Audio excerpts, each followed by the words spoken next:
Hello and welcome back to Fictional Futures, the show where we look at fiction and how closely it depicts or depicted our future. Today's topic is science fiction and technology as futurism. I'm your host, Sachin Patel, and with me as always is Hunter Gonzalez.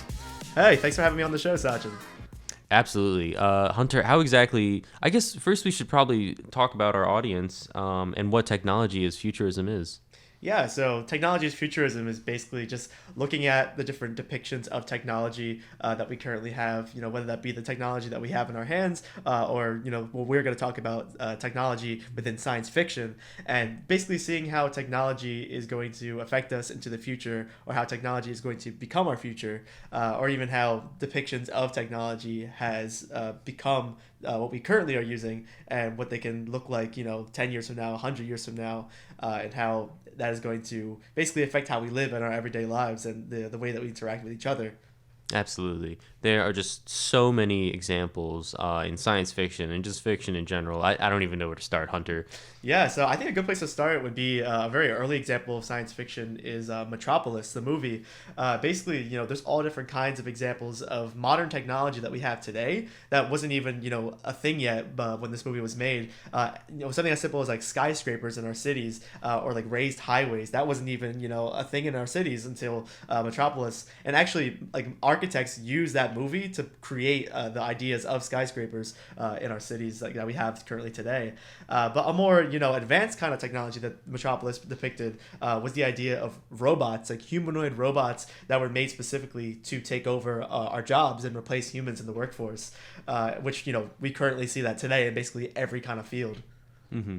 Yeah, going off of robots, I think Blade Runner, both the 1982 film and Blade Runner 2049, also have this very interesting vision of the future. The Los Angeles portrayed in Blade Runner, much like Metropolis, is this very fantastical city with towering skyscrapers, but it also takes a more negative view, and it sort of looks at the consequences of over-industrialization. The city streets are crowded, there's smog in the air, and it's become so crowded that off-world colonies have actually become a thing. But I'm getting distracted. Let's talk about the key focal point of Blade Runner, which is replicants. Mm-hmm. Replicants are quite literally replicas of humans. They look and talk and sound and feel exactly like us. And much like Metropolis, replicants aren't exactly here to replace us, but they're here basically for us to play God as. They're essentially second-class citizens, and they're here as machines. They're tools. They're objects. They're not really humans, but yet we still gave them consciousness. And I think that's sort of, that says a lot about us, how the technologies of today will affect tomorrow. And I think it's also, it sort of plays into the role as technology as destruction as, of like our soul and our consciousness and our humanity. Yeah, and I think another example of technology causing our destruction, even when it's been created as a tool, is something like 2001: A Space Odyssey. Within that movie, they have this basically AI assistant called HAL 9000 that they basically use to give it simple commands to be like turn on the lights in the ship or make sure you run this diagnostic. Like literally, they do it. Like they use it as a smart speaker, like we would like Siri or an Amazon Alexa, Mm-hmm. And eventually they become so reliant on that HAL 9000, that AI technology, that eventually it becomes like just like an everyday kind of thing, like how we use our phones or how we use our Right. our smart speakers, that kind of stuff, and eventually it gets into that destruction idea because the AI actually forms its own like consciousness and Mm-hmm. actually ends up killing one of the people on the crew and just completely taking over the entire ship because they threatened to shut it down. I'm sorry, Dave. I'm afraid I can't do that. Mm-hmm. So yeah, I think just like you said, like technology can also be used for a tool for good, and we have complete control over it because we made it. But it can also cause our destruction. Yeah, it seems like science fiction doesn't have a very ideal outlook on AI, and I think a very interesting take on that is the Spike Jonze movie Her. Her is about a man played by Joaquin Phoenix who falls in love with his iPhone, basically falling in love with the equivalent of Siri. And AI relationships in the movie are treated as like a normal thing, surprisingly. The Joaquin Phoenix, his character is like reeling in from a divorce, and he's like taking this strange amount of comfort into an AI program.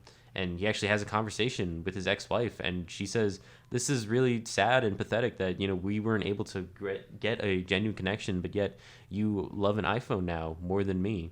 So what's she like? Well, her name's Samantha. She's an operating system. She's really complex and interesting. Wait, It's only been a few. I'm sorry. You're dating your computer? Yeah, I mean, I've actually seen that in real life. Like, some of my friends or just people I know have used AI technologies and these like character bots as a way to like form a friendship. But the idea is that they don't necessarily want the demands that come with a real genuine connection friendship, but they still want to have all the benefits of having some kind of person to talk to, to cure this loneliness that everyone wants to try and cure. But it's just not the same. It's not a real person. Yeah, I guess the whole function of technology is that it was going to make our lives easier, and I guess technology is great. It has made our lives easier, but when do we draw that line between technology is becoming our lives? Yeah, and I think the idea in science fiction is that technology could be the catalyst for a utopian society where we don't necessarily have to do anything. Technology is this tool we created to serve us. But pretty much every science fiction story that we just discussed, and almost all of the other ones that exist out there, are pretty much depictions of dystopias where it may seem like this perfect world, but the technology ends up taking over at some point or causing the destruction of people.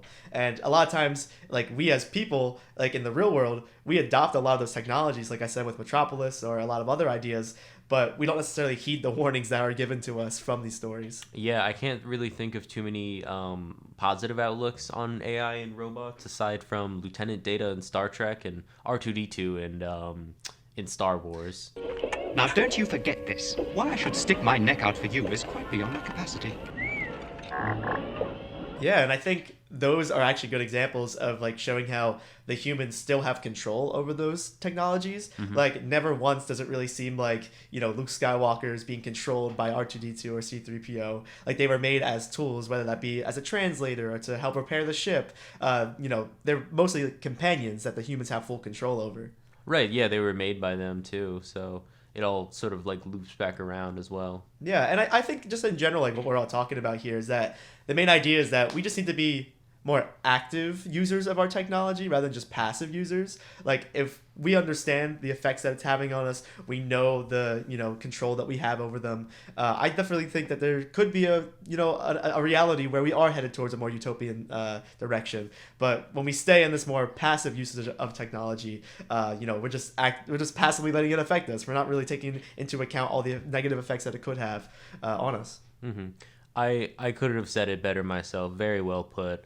Unfortunately, we are out of time. Ladies and gentlemen, thank you so much for joining us for another episode of Fictional Futures. I'm Sachin Patel.